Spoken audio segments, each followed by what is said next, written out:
Yeah, we're beginning the fourth parak. So we said yesterday that Ein Oidim is parallel with the COVID Rosh.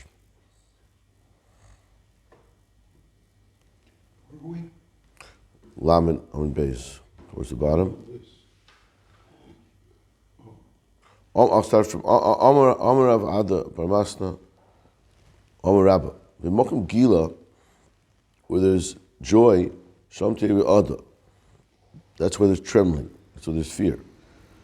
Oh, sorry, that was an explanation. Amar Rabba Yitzchak Mihacha. Even though it's a Shem Yira Gila Barada, Ma'av Gila Barada. Amar Rabba Master Rabba Mokum Gila, where there's joy, Sham Tevi Ada. Abaye have a Yosef commanded the Rabba. This is what we got up to yesterday. Yeah? So the story goes as follows: Abaye is sitting in front of Rabba, and he sees that he's very happy. It's too much. You have to be berada also. Amalei anach tefillin manachno. I'm putting on tefillin. Rashi says the tefillin testify. Shem shalta koini. That my the Shem shelis koini mishol solai.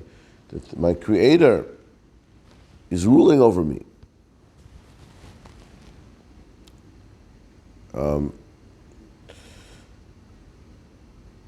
So that was his answer. Rabbi Yirmiyah, another story.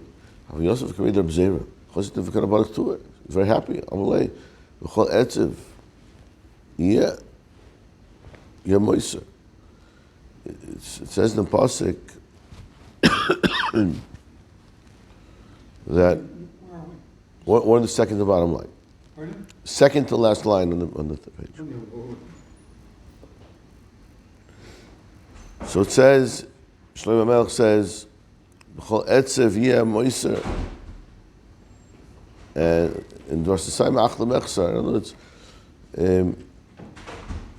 why are you so happy? It says etzev yeh moiser. Being sadness is an addition, is a positive addition. Why are you so happy? So again, he answers the reason why I'm so happy is only ana tefillin v'nachta. So tefillin changes the mood. Okay, we're in the bottom line, Rabbi Sai of Lamed Ahron Beis. We said yesterday that tefillah is b'toich kovid rosh. A person has to daven in a serious mood. We said gila berada. That it has to be happiness with trembling. Mar B'rei Ravina Avad Hilula the B'rei. Mar Ravina was making a chasana for his son. Chasnua the Rabbanan David Kabot Chetuve. And they saw that the people are being very, very happy. Okay, it's a chasana, it's understandable. But they said this is not necessarily, this is too much. There's a rule, there's gila barada. It has to be a little bit also with fear. So what was the solution? I see kasa to moikra bas arba meyazuze. They brought an extraordinarily expensive glass. V'tavar kamayim. And they broke it. They smashed it. Atzil. And when you see something so valuable, just go like that. So they were shocked. It's evil. They were saddened. This idea. So Taisa says on top, Mikan nagu lishbo schuchis b'nesuin. That's why we have a minig that we break a glass by nesuin. It's because of this.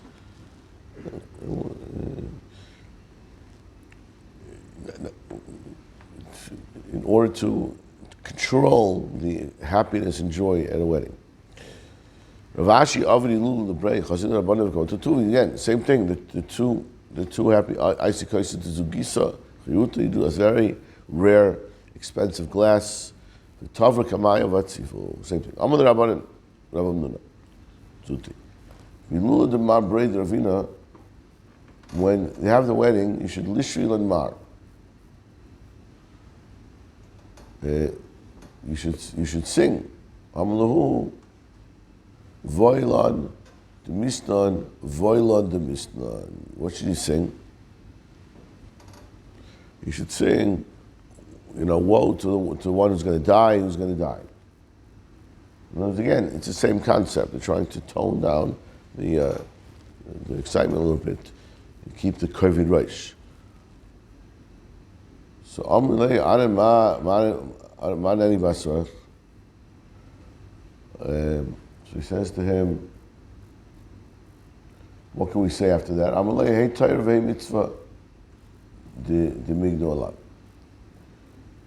Where is the Torah? Sorry. And what do they answer to that song? They answer them, where's the Torah? Where are the mitzvahs that we're going to fulfill that is going to practice? You're saying Voilan de Mistan. So we say, yeah, but where's the Torah to protect us? The mitzvahs will protect us.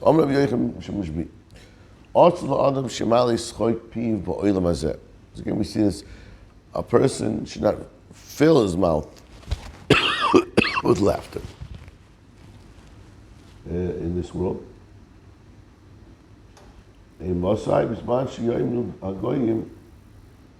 Excuse me.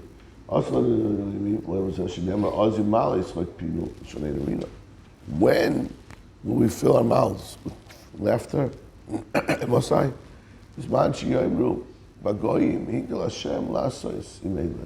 When the Goyim will see what Hashem is doing, the greatness, the miracles that Hashem is going to do, Lasid Lavoi, then we will be filled with laughter. But until then, not.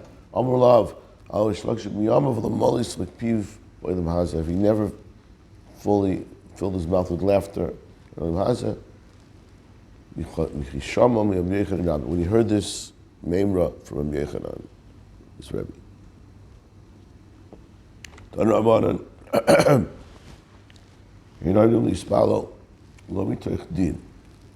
a time to daven. There's an order for the tefillah, for the person to say the tefillahs properly. He has to be in the right frame of mind, the right mood. So we say, if a person's in the middle of a din, he's a dayan, or he's learning a sugya of din maybe, or because his mind is very attached to what's going on. He can't fully remove his mind, and he can't concentrate properly. Ella, rather, when you get to the conclusion of a din, halacha psuka, so then you're clear. This is the halacha clear. You got it. I can remove my mind and go back to the tefillah. What does that mean? What's halacha psuka? Everything in the Gemara is a machlek, has to be clarified. Well, what do you have halacha psuka? So the says there's certain things that are that are basic. In other words, the nature of the halacha is just facts, basic, and we'll give you some examples. The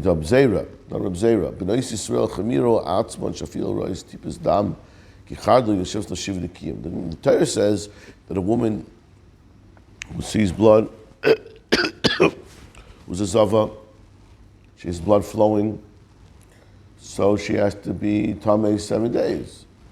But we say that even the Bnei Yisrael, they went a step further. They were machmer, even the smallest drop of blood. She said it's einikin. She has to wait 7 days to be tara. Rava Amr Kiyad Ravishya Amr Ravishya Marim Admat Vasa Machdisa B'Maitshela Shebehem Ta'acheles Subtur Min HaMaiser. Because halacha it says that even though a person, when he takes wheat, he has to take meiser. But if that the normal process of being obligated to meiser means you take the wheat from the field and you bring it to your house and you prepare it, you pile it up. But if a person circumvents that, he's meirim.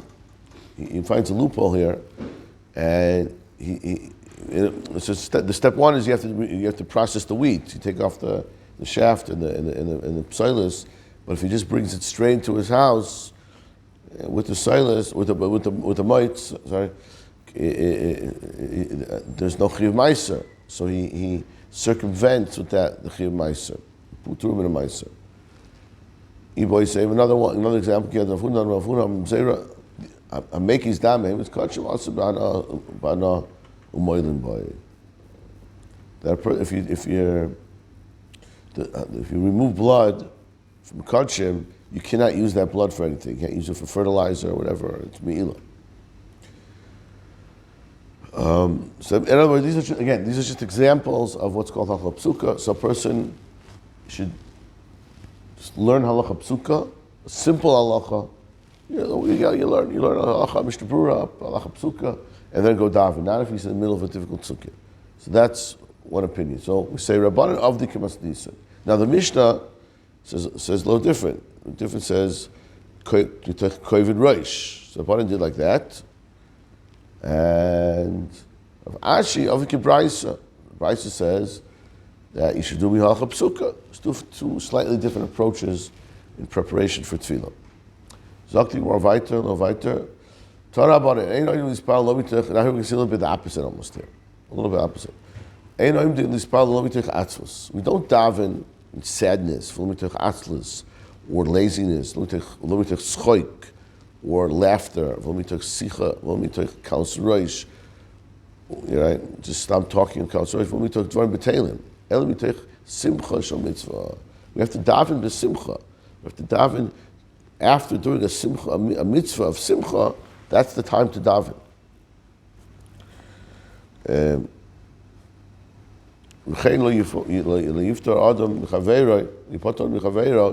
Also, when a person takes leave of his friend, a person goes to say goodbye.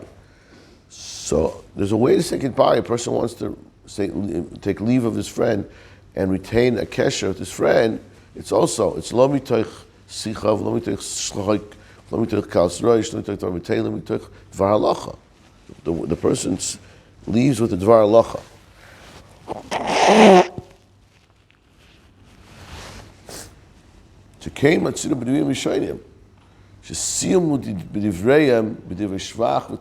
Similar, not quite the same, but similar to Dvim Yishayim. They end the Navi with praises and tanchumin and consolations.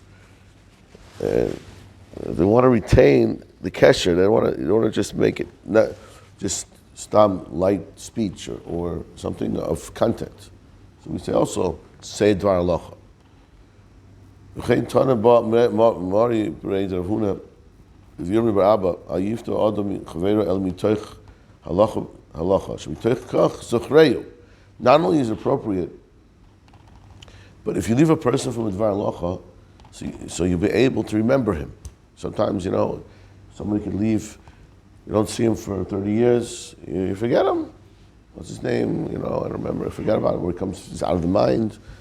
And when you say Dvar Halacha, you're connected. And when you see him again, you'll remember, we spoke about this Dvar Halacha once. He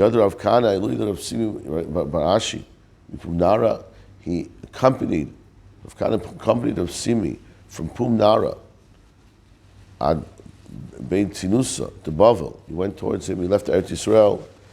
That's in Syria, he went to something through Syria. And he went up to this Ad Beit Tzanisa. It's a place of palm trees. Beit Tzanisa de Bavel. Kimat Lasa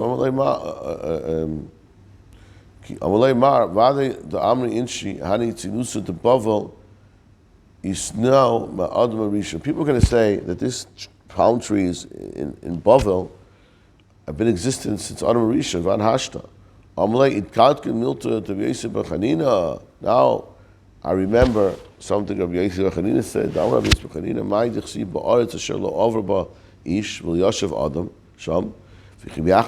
the pasuk say? What does the pasuk?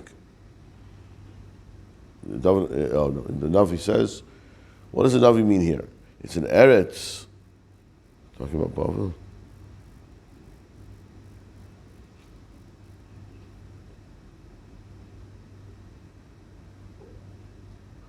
So he's talking about the midbar. But what does it mean, an eretz that no one was there? And if no one went by, so obviously no one dwelled there. There was no living there.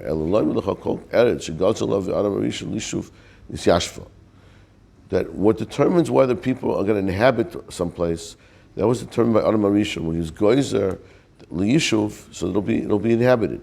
But a desert or whatever, where he was loygozer love on Arishon liyishuv, lo nisyashu. Mordechai Ilavia Lapsimi Barashi Migunya V'ad Bekipi. He accompanied him from Migunya till Bekipi, it's the border of Eretz Yisrael. Ad Beidura, and some say no, he was even maybe further until what's called Beidura.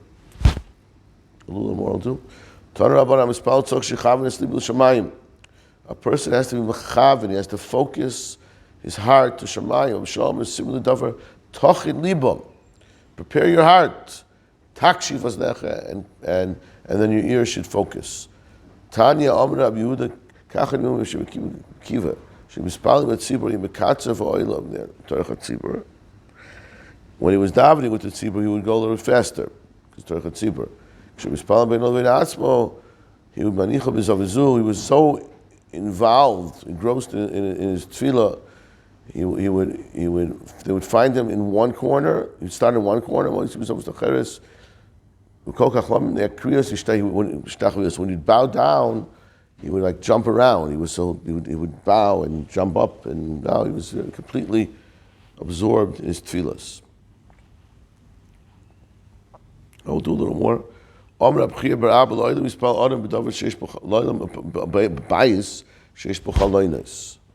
supposed to daven in a shul, in a room with windows. Because the pasuk says, you should focus on the windows. This is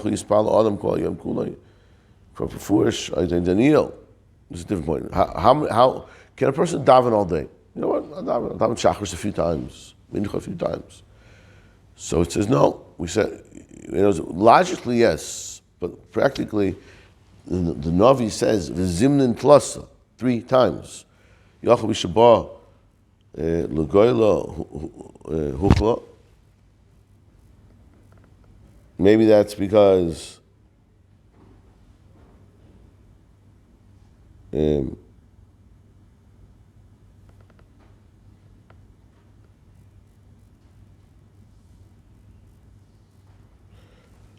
maybe tefillah when it comes to gullus is weak. We can't daven the same. It's the same tefillah we did from before. Donna. We learned this, right? You have to daven Yerushalayim. Maybe you can daven all 3 tefillahs together. No, you daven at night, in the morning, in Tzarayim. Maybe you should daven loud when it's no from Chana. She's davening, but they can't hear her voice. First, ask your needs, and then say tefillah. Then say shvachim.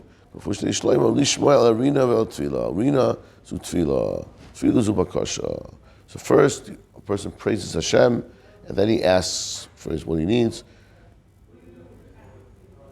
After Emes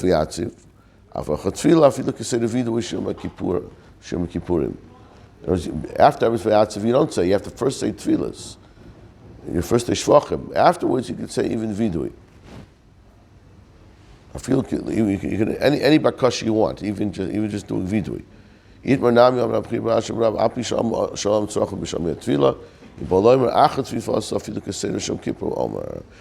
a person could ask his tzrach of the Shemir Tefillah, but vidui should be saved until you've already finished davening. And again, you're still in tefillah, you're still in Shemona Esrei, but you add it only at the end. Okay, we'll stop here.